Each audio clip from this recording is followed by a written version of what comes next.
belah kiri adanya. Ketemu ya.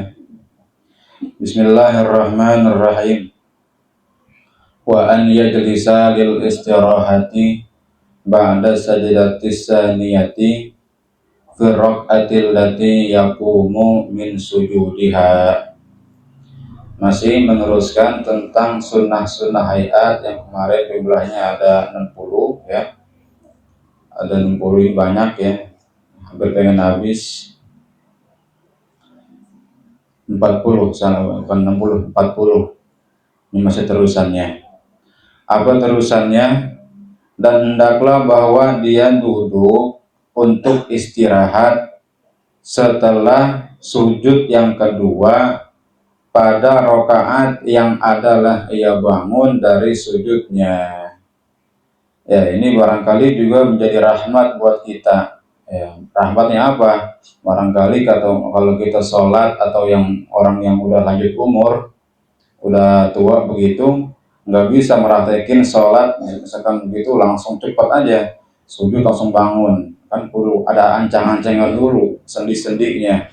Coba kalau nggak ada sunnah begini, repot. Bahkan dibilang sunnah, apa artinya sunnah? Berarti mendapatkan ganjaran tambahan. Kalau kita mengerjakan yang namanya duduk istirahat setelah bangun daripada sujud yang kedua, pengen bangun kepada berdiri. Berarti 4 jumlahnya kalau sholatnya 4 rakaat. Ya, tergantung ini dah, tergantung rakaat sholatnya. Kalau rakaatnya 4, kalau rakaatnya 3, 2. Apa namanya? Itu yang disebut dengan sujud istirahat.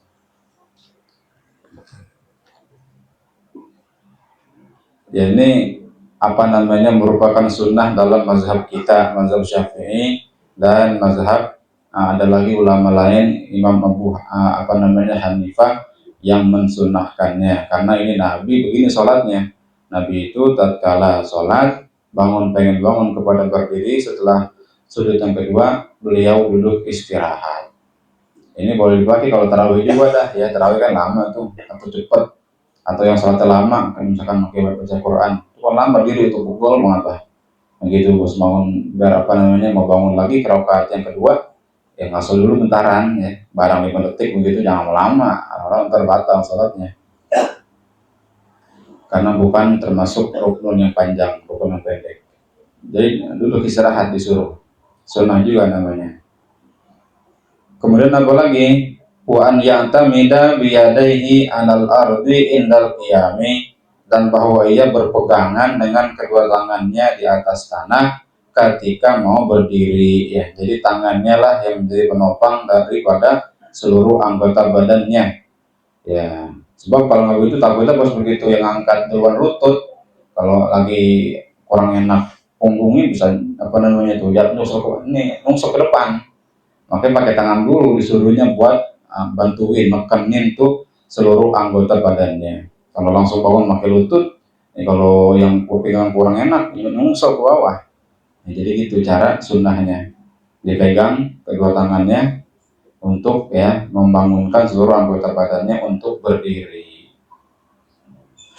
Wa takbiru indal qiyami minat tasyahhudil awwali wa raf'ul yadaini hina izin, dan takbir ketika berdiri daripada tasyahud awal dan mengangkat kedua tangannya ketika bangun daripada tasyahud awal ya. Ini dia nih barangkali yang menjadi catatan penting bagi kita. Jadi manakala seseorang sholat itu yang disunahkan mengangkat tangan lagi tatkala bangun daripada sujud hanya ketika setelah bangun daripada tasyahud awal. Adapun rakaat yang lain gak disunahkan untuk angkat tangan.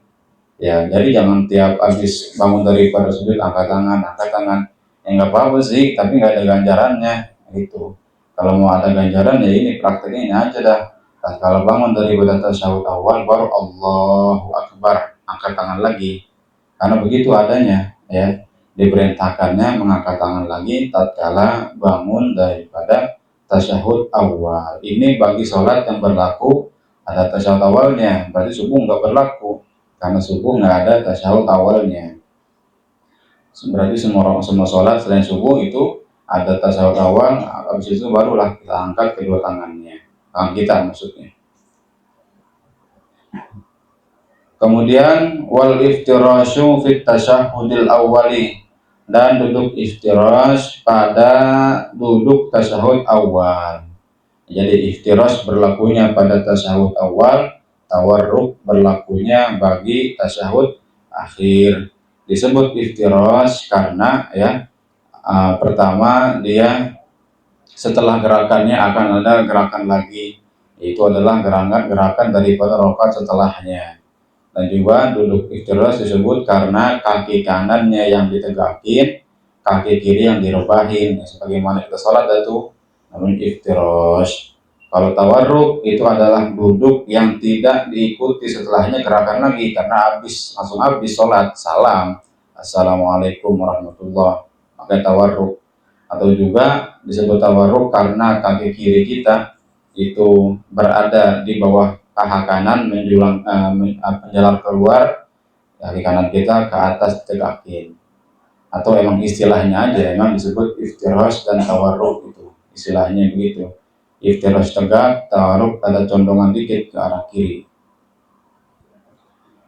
Kemudian wal isyaratu bil musabbihati fit tasyahudi inda tauhidi bila tahrikin, dan mengisyaratkan dengan jari telunjuknya atau ditegakin pada tasyahud, baik tasyahud awal dan tasyahud akhir, inda tauhidi ketika mengucapkan kalimat la illallah, itu asyhadu alla ilaha illallah, bila tahrikin, dengan tanpa adanya digerak-gerakin, jangan dimain-mainin ya, karena makruh.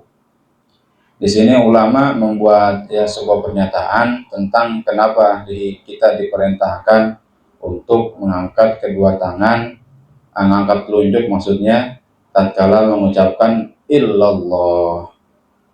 Ulama di sini menulis, ada dibilang katanya wal hikmatu fi raf'il musabbihati inda illallah al isyaratu ilal ikhlasi fi tauhid.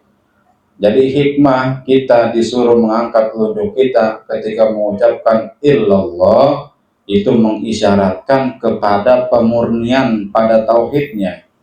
Karena ketika illallah itu kan murni, saya bersaksi bahwasannya tiada Tuhan selain Allah, kita acungin, iya saya aku, gitu, pakai isyarat telunjuk.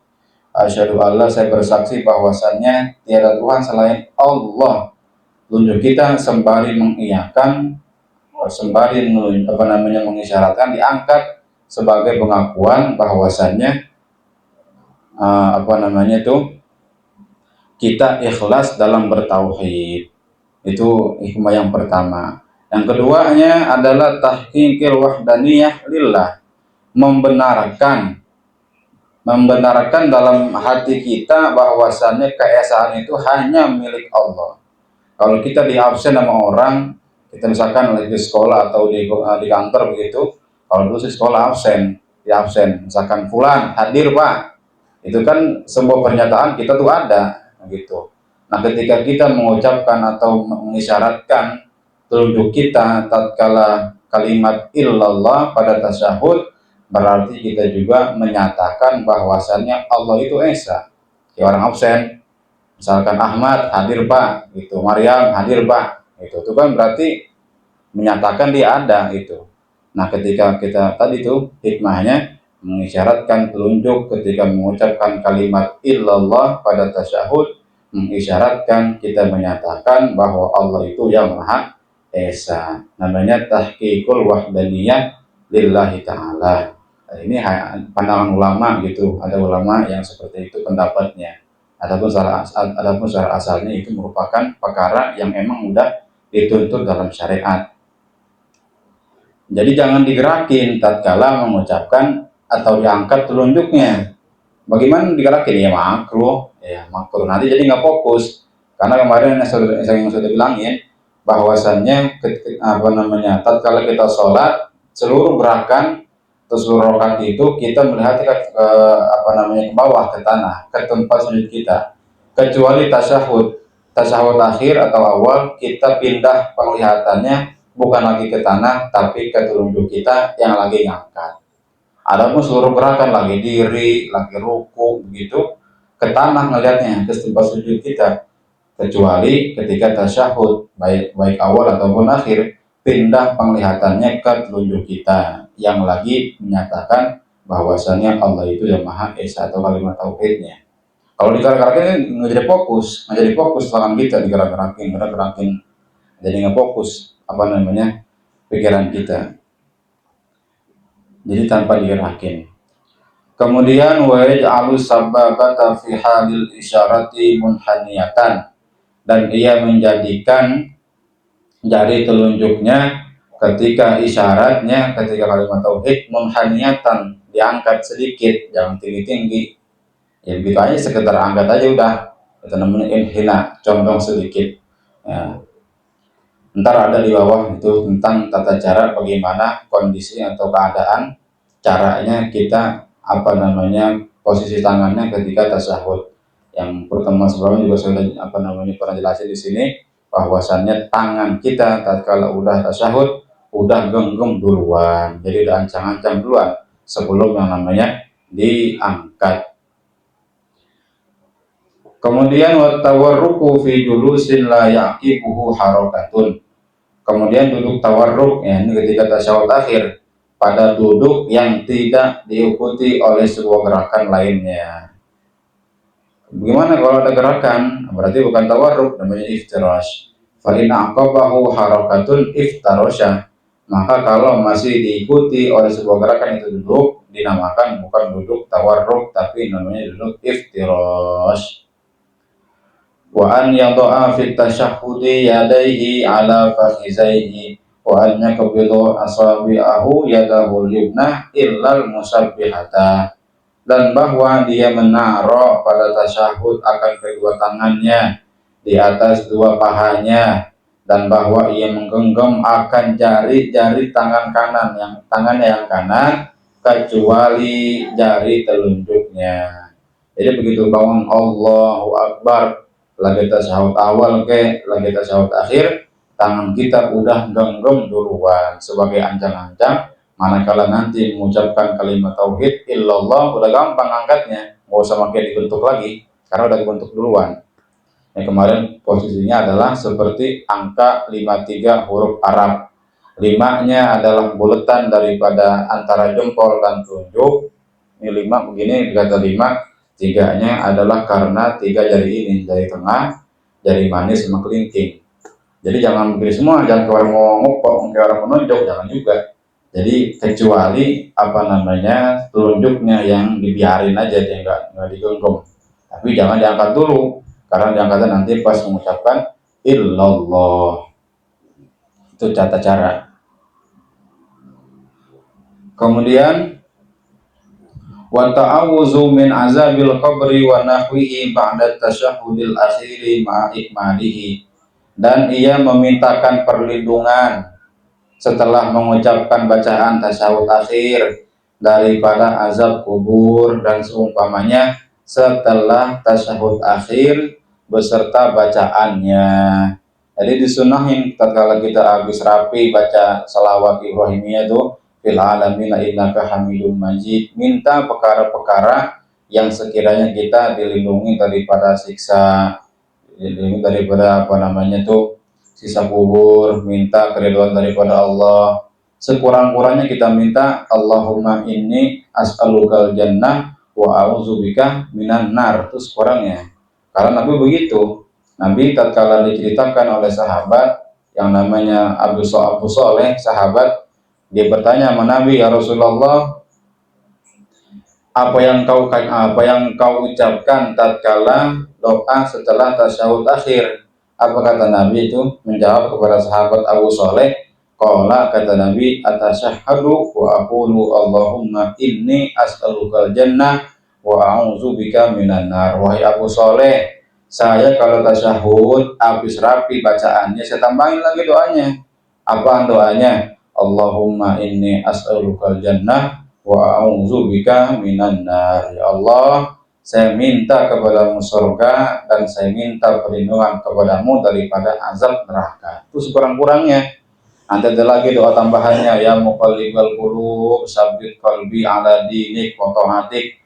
Wahai zat yang maha membolak-balikan hati, sabbit qalbi, tetapkanlah hati aku saya ala dinik, atas agama engkau, agama Islam, wa ta'atik, dan senantiasa berbuat taat kepadamu. Ya, kita nggak ada yang tahu namanya takdir. Ya, makanya kita minta supaya takdir kita sampai akhir hayat dalam keadaan Islam. Syukur-syukur bisa husnul khotimah gitu. Jadi mintanya sesuatu yang perkaranya ukhrawi, artinya minta supaya dijauhkan dari siksa, dimasukkan ke dalam surga.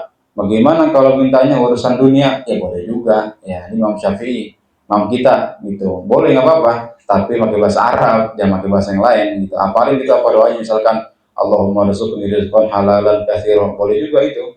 Habis setelah baca tasyahud akhir, perkara-perkara yang sekiranya duniawi, minta biar dibanyakin rezekinya di urusannya, misalkan begitu. Allahumma yassir amri, ya Allah mudahkanlah urusan saya, itu boleh juga dibaca tatkala habis bacaan tasyahud akhir. Karena Nabi kita sendiri yang orang ngelakuin. Nabi kita itu pernah, bukan pernah, sering bahkan, tatkala rapi tasyahud akhir, beliau minta dua, yang urusan yang urusannya. Yang satu urusannya adalah ukhrawi, yang satu duniawi. Yang ukhrawinya apa? Nabi kita minta supaya dijauhkan dari perbuatan dosa atau maksiat. Itu Nabi kita tuh masih minta supaya kagak dijauhkan dari maksiat. Yang kedua, dijauhin dari utang. Nabi kita minta, apa doanya bunyinya? Allahumma inni a'udzubika minal maksami wal makrami. Itu doa yang dibaca sama Nabi setelah tasyahud akhir. Coba kita baca bareng-bareng. Bismillahirrahmanirrahim. Allahumma inni a'udzubika minal maksami wal makrami. Allahumma inni a'udzubika minal maksami wal makrami. Allahumma inni a'udzubika minal maksami wal makrami. Iya, jadi magrom itu utang. Sahabat ada iseng nanya sama Nabi, iseng nih sahabat, ya Rasulullah, saya asal ngeliat kamu sering banget minta doa supaya dijauhkan dari utang. Ngapa sih ya Rasulullah? Ampe-ampe pada tasyahud aja engkau masih minta supaya nggak dijauhkan dari utang. Apa kata Nabi kepada orang itu? Wahai laki-laki, tahuilah gitu. Innar rajula idza gharima haddasa fakadzdzaba wa ada fa akhlafa. Kata Nabi, Fulan, kenapa saya sering minta supaya nggak dijauhkan dari utang? Karena seseorang itu apabila dia berhutang, pertama dia ngomong sama orangnya nih, ngomong datang ngadu, punya masalah ini. Terus fakazabah, bohong. Padahal bukan itu, ada urusan lain. Jadi pemanis ucapan aja, biar dikasihnya nama yang ngutangin gitu. Saya punya urusan gede banget, saya nggak punya ini. Padahal bohong. Padahal ada urusan lain lagi yang memang minta utang, urusan gitu. Nah, itu dosa pertama tuh. Jadi dia berdosa kepada orang yang ngutangin. Yang kedua apa? Bahwa ada fa akhlafa, dijanji bakal bayar utangnya, diingkarin. Bahkan yang parah lagi nggak dibayar, dikabur, dihapus kontaknya, dikabur, mau tahu. Itu dosa yang kedua. Makanya Nabi kita minta supaya dijauhkan daripada yang namanya utang. Dan ini penyakit, orang sering utang itu penyakit. Kata Nabi dalam hadis lain, hutang itu awalahu hammun wa akhiruhu harbun. Hutang itu pertamanya duka cita, akhirnya perang. Duka citanya tadi karena kita mengeluhkan keluh kesah kita kepada orang, yang akhirnya harbun, perang kalau nggak dibayar. Antara yang ngutangin namanya berutang, ambon saudara itu, jangan nyari perang, itu berantem. Jadi sampai putus hubungannya begitu kan gara-gara utang masalahnya. Jadi har awalu hamun wa akhiru harbun. Nabi kita minta bahkan tiap sholatnya nggak ketinggalan tuh doanya. Nah ini boleh kita pakai nih, yang kita pakai, kita baca setiap kali habis baca tasyahud akhir doanya. Allahumma inni a'udzubika minal maghromi wal maksami. Pendek tuh cuman. Allahumma inni a'udzubika minal maksami wal maghromi. Nah, kita lanjut di sini. Kemudian wa taslimatu saniyatu, dan salam yang kedua, ya berarti sunnah. Yang rukunnya adalah salam yang pertama. Manakala seseorang itu udah berhadas umpama kentut, pada salam yang kedua ya nggak batal sholatnya. Karena apa? Dia sudah menggugurkan kewajibannya pada salam yang pertama. Jadi assalamualaikum warahmatullah, umpama di waktu mau gitu, mau buang air dikentut pret gitu, salam lagi yang kedua yang kebatal sholatnya, kecuali belum habis bacaan fil alamin innaka hamidum majid itu duluan, itu batal sholatnya, ulang lagi, buang air dulu tuh, buang air dulu baru ulang lagi sholatnya karena belum melakukan salam yang pertama. Yang terakhir daripada sunnah hayat yang berjumlah 40 di kitab ini adalah wal iltifatu yaminan wa shimalan fit taslimataini, dan menoleh ke kanan dan ke kiri pada dua salam. Salam pertama ke kanan, salam kedua ke kiri. Sebagaimana yang saya sudah pernah ini juga, bahwasannya kalau salam, kalau bisa itu anggota badan kita jangan ikutan belok. Yang belok cuman muka aja. Jadi anggota kita jangan ikutan belok begini. Nah, ini namanya ngebawa daripada anggota badan, ini batal sholatnya. Jadi yang disuruh nengok hanyalah kepala kita. Itu pun seukuran pipi. Jadi jangan sampai beloknya ini banget begini.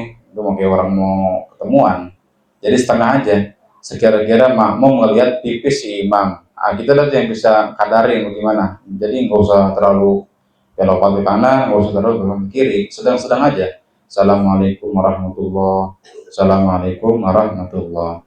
Kalau ada yang bawa anggota badannya begitu lagi nengok, nah tuh kita perlu tahu jangan sampai begitu lagi diulangin.